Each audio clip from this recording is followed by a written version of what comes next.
Voter দিবসের বর্ণাঢ্য rally, voter তালিকা হালনাগাদ করে জুন মাসে ওয়েবসাইটে প্রকাশ। ভাঙবেন তবু মচকাবেন না, ইসি।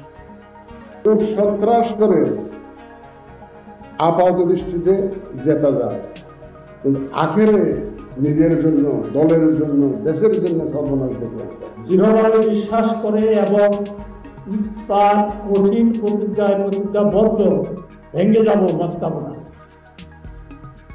আপনারা দেখছেন BD24 নিউজ। সঙ্গে আছি আমি, ফারিয়া নাজনীন। দেশে এখন মোট ভোটার সংখ্যা 12,37,32,274 জন। ভোটার সংখ্যা বেড়েছে 1.54 ভাগ। 2024 এর হালনাগাদ তালিকা চূড়ান্ত করে এই তথ্য জানিয়েছেন নির্বাচন কমিশন। ভোটার দিবসে র্যালি করে ইসি বলেছেন, ভোটার সন্ত্রাস করে আপাতত জেতা গেলেও শেষ পর্যন্ত দল ও দেশের জন্য সেটা খারাপ হয়। এম নাসিরুদ্দিন বলেন, সুষ্ঠু বিশ্বাসযোগ্য নির্বাচনের জন্য রাজনৈতিক দলগুলোকে দায়বদ্ধ হতে হবে। ভোট সন্ত্রাস করে আপাত দৃষ্টিতে জেতা যায়, কিন্তু আখেরে নিজের জন্য, দলের জন্য, দেশের জন্য সর্বনাশ ডেকে আনতে হবে। সুতরাং আমার প্রত্যাশা, কেউ এই জাতীয় উদ্যোগ নেবেন না। এই নির্বাচনী আচরণবিধি মানার ক্ষেত্রে একটা দলীয় চাপ থাকবে, দলের থেকে চাপ থাকবে। কোনো দলের প্রার্থী যদি কোনো গোলমাল করে, ও দলের থেকে তার বিরুদ্ধে অ্যাকশন নেবে, এরকম একটা ঘোষণা তারা করে দিল।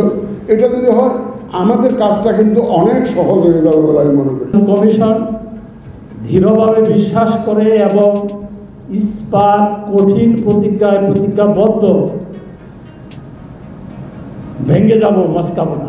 ভোটটা যদি সুষ্ঠু না হয়, তাহলে যে তাদের যে উইল, তাদের যে ইচ্ছা, তাদের যে মতামত, সেটাও স্বচ্ছ হবে না। রক্ত দেখতে চায় না, হানাহানি দেখতে চায় না, চুরি বাটপারি দেখতে চায় না, ছিনতাই, ব্যালট পেপার সরিয়ে নেওয়া ইত্যাদি দেখতে চায় না, রাতের বেলায় সিল মারা দেখতে চায় না, কোনো কর্তৃপক্ষের কোনো প্রভাব দেখতে চায় না। আমরা দেখতে চাই একটা স্বচ্ছ সুন্দর ভোট উৎসব।